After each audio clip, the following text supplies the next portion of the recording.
İyi günler arkadaşlar, kanalımıza hoş geldiniz. Bu videoda Hande Erçel'in bugün geldiği noktadan ve etkisinden bahsedeceğiz. Hande Erçel yıllar içinde yalnızca başarılı bir oyuncu değil, aynı zamanda güçlü bir marka haline geldi.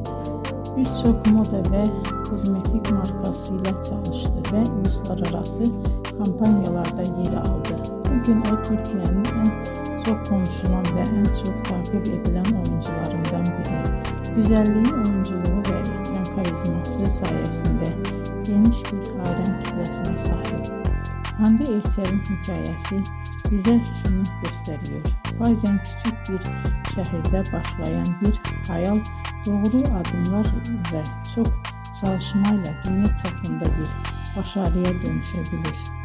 Bugünkü videomuzun sonuna geldik. İzlediğiniz için teşekkür ederim. Kanalı takip etmeyi unutmayın ve bir sonraki videoda görüşmek üzere. Hoşça kalın.